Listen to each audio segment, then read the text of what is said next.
സ്നേഹപൂർവ്വം ക്ഷമ സീരിയലിൻ്റെ ലേറ്റസ്റ്റ് എപ്പിസോഡിൻ്റെ പ്രമോ റിവ്യൂയിലേക്ക് എല്ലാവർക്കും സ്വാഗതം. അങ്ങനെ ആശ്രമത്തിൽ രാധികയ്ക്കൊപ്പം വരണമുണ്ടായിരുന്നു തെളിവ് സഹിതം ശ്യാമ മനസ്സിലാക്കുവാണ്. ഇതറിയുന്നതും ശ്യാമ രാധികയും വരണും കൂടി ചേർന്ന് തന്നെ ചതിക്കുമായിരുന്നുവെന്നും രണ്ടുപേരും കൂടി തന്നെ കബളിപ്പിക്കുവാനും വിചാരിക്കുവാണ് കേട്ടോ. അങ്ങനെ രാധികയോട് ശ്യാമക്ക് ആകെ ദേഷ്യം തോന്നുവാണ്. ഇതേസമയം മുത്തശ്ശിയാണെങ്കിൽ പ്രിയങ്കയെ വിളിച്ച് ഹോസ്പിറ്റലിൽ നടന്ന കാര്യങ്ങളൊക്കെ പറയുവാണ് കേട്ടോ. ഇനി ദേവൻ കണ്ണു തുറന്ന് ആരോഗ്യമൊക്കെ വീണ്ടെടുത്ത് കഴിഞ്ഞാൽ ആദ്യം തന്നെ ചെയ്യാൻ പോകുന്നത് രാധികയെ പിടിച്ച് വരുണിൻ്റെ കയ്യിൽ ഏൽപ്പിക്കുമായിരിക്കും.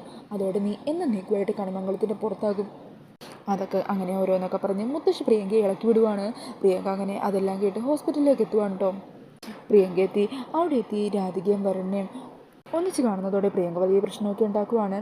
ഈ സമയം പ്രിയങ്ക എനിക്കിപ്പോൾ തന്നെ അച്ഛനെ കാണണം എന്ന് പറഞ്ഞ് അകത്തേക്ക് കയറാനായിട്ട് തുടങ്ങുമായിരിക്കും. അന്നേരം പ്രിയങ്കയെ രാധിക തടയുവാണ്. വേണ്ട, നീ ഇപ്പോൾ അച്ഛനെ കാണാൻ കയറണ്ട. അച്ഛൻ്റെ മനസ്സിനെ വേദനിപ്പിക്കുന്ന എന്തെങ്കിലും കാര്യങ്ങൾ നീ പറയും, അത് പിന്നെ അച്ഛന് താങ്ങാൻ പറ്റില്ല. ഡോക്ടർ പ്രത്യേകം പറഞ്ഞിട്ടുണ്ട് അച്ഛൻ്റെ മനസ്സിനെ വിഷമിപ്പിക്കുന്ന രീതിയിലുള്ള ഒരു കാര്യവും സംസാരിക്കരുതെന്ന്. അതുകൊണ്ടാണ് ഞാൻ പറഞ്ഞത് തൽക്കാലം നീ അച്ഛനെ കയറി കാണണ്ട.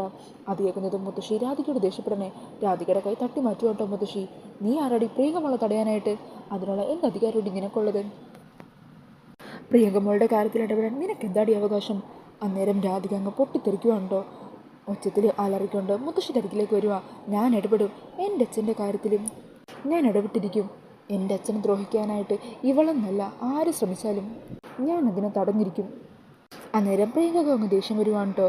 പ്രിയങ്ക രാധികയോട് പറയണേ, ഓഹോ നീ അത്രക്കായല്ലേ, എന്നാലേ ഞാൻ ഇപ്പം തന്നെ അച്ഛനെ കയറി കണ്ടിട്ടേ കാര്യമുള്ളൂ.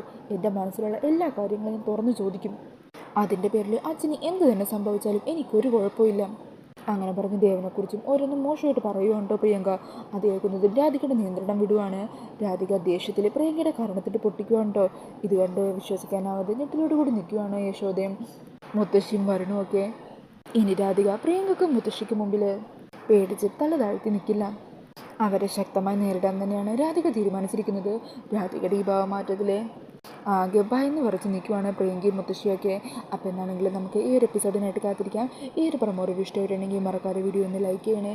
ഇതുപോലുള്ള കൂടുതൽ റിവ്യൂസിനായിട്ട് ഈ ചാനൽ ഒന്ന് സബ്സ്ക്രൈബ് ചെയ്തും കൂടി സപ്പോർട്ട് ചെയ്യണേ. Thank you.